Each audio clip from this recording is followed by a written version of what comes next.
Hi everyone, Joe Brancato, the Airgun Scientist. Today we're going to talk about how to make a great gun even better. The gun, the Crosman Marauder. Probably one of the most popular guns out there. This one is in .25 caliber. So how do you improve it? Well, we're going to put what's called a hammer debouncing device, or HDD, into this gun. In fact, we're going to do it on this gun. You're going to see how. So, what is an HDD? A hammer debouncing device stops the hammer from bouncing on the valve. If you've ever heard a gun go when it shoots, sometimes, especially Marauders when they get low on air, instead of hearing a nice crisp snap, you hear like a little when it fires. That's the hammer bouncing on the valve. And after that first initial contact, which sends the pellet out, it's bouncing on the valve, letting little puffs of air out. Well, those subsequent puffs are just wasting air, making the gun louder.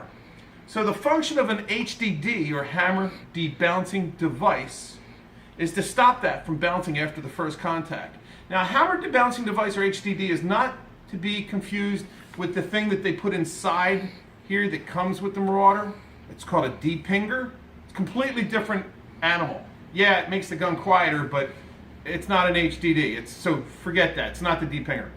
So there's two brands out there that we sell. The first one is called the SSG, and this is an excellent unit. That's what it looks like. Okay, and the next one is deceptively simple, and it's called the Free Flight Hammer, FFH. So you have an SSG and an FFH for an HDD, either of which do identically the same thing. Now, I'm going to show you some formulas and tests results that we've done. Both of these work exceptionally well, and dare I say, equally well. Why?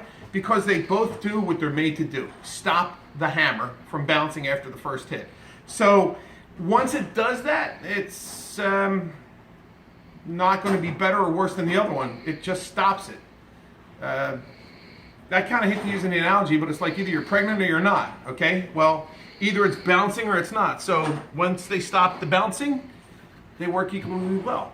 The prices are a little bit different because this comes with more parts. You get a brand new hammer, it's already assembled. You just kind of plug that in there and you can work with it. That obviously costs a lot more. The Free Flight Hammer is deceptively simple, but works just as well.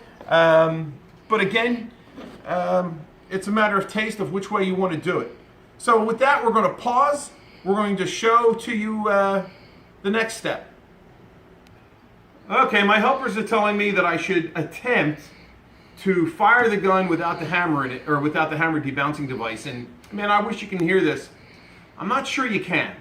But we'll put it in the video, and if you can see the difference, you can, and if you can't, I tried. So listen for kind of like a...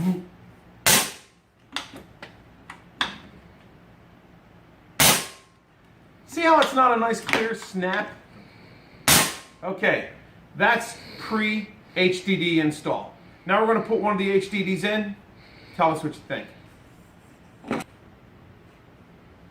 Okay, so prior to the HDD install, we did a graph of another gun, but we're going to just show you that graph anyway, of the number of shots that one got when they filled a .25 caliber Marauder. Now how I do it is I just number my shots 1 through 30, and I put the volume or the velocity for each shot with each corresponding shot below it. What we're trying to show to you in this graph here is that my personal criteria was we're going to use 20 feet per second from the max as being what we liked. So if the gun was shooting up around what, 790-ish, 795-ish, we were canceling it at about 775.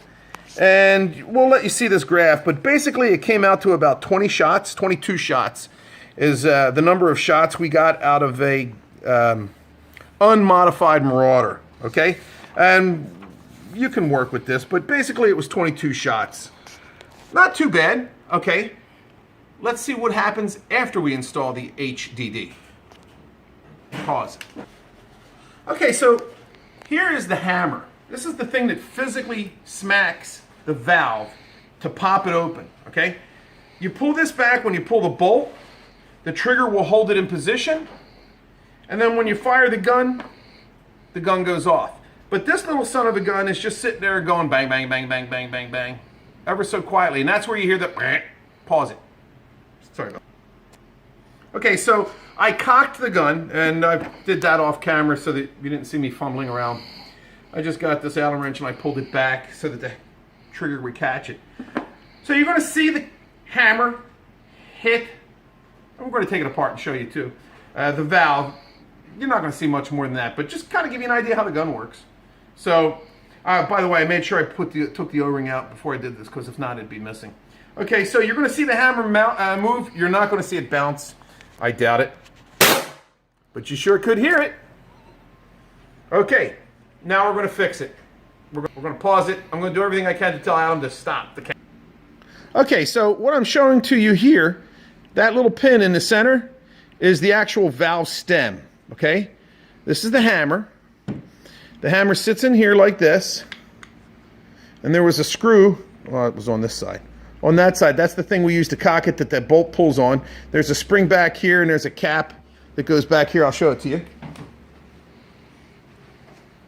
So here's the cap with the spring, and you can see with that system, that's free to just go boing, boing, boing, boing, boing, boing, boing. Whereas with the SSG, it's most easiest to see. It's not. Once it goes, it's kind of, you got to kind of look at it and figure out how it works. Easiest way to explain it, but it doesn't have a chance to just bounce on that puppy. So with that, we're going to pause. We're going to, you know what? No, let's not pause it. Did you pause it yet? Okay, good. So through the magic of video, we have the test results already from the previous guns. Using the same exact stock spring with the free flight hammer, it gave basically the same velocity, a little bit less, because that's how we had adjusted it. But we went from a total of 22 shots, which was in the stock. We looked at it from saying, okay, from the max here, which was like 785-ish, down to say 765-ish, we got about 22 shots. With both the SSG, which is in blue, and the free flight hammer, which is in red, we went from 22 to 33. 50% more shots using either hammer debouncing device. Now, don't get all, I don't know what the word is you want to use. Oh, the SSG gets less power. No, they both give identical power. It is how the SSG was set at that particular time for that particular gun. We could have cranked it up more, but as it is, it took me like 2-3 days just to do all these tests and stuff. I mean, yeah, if I had time ad infinitum, didn't have 2 kids and worked 2 jobs, this is 2 jobs, I'd do it. Bottom line, both of them did exactly the same thing. They gave you 50% more shots per tube fill on the Marauder. They also gave you a lot more shots, like 2.5 times, actually 2.59, 2.6, rounding it off. 2.6 times more shots out of a great white, tiger, guppy, or any other 4,500 PSI tank. And how does it do that if it only gives you 50% more shots? Well, it gave you like 1.5 or whatever whatever. I'll show you the numbers later in the video. It gave you a significantly more number of fills from a great white, because instead of requiring 3,200 PSI, which is what this particular gun needed to be filled to get a nice smooth curve, equidistant from the peak, because you want it such that your peak is here, you get the same amount of shots on one side as you do on the other. If you're getting a peak that goes down, you didn't fill it enough. If you get a peak otherwise, you get what I'm saying. So let's pause it there.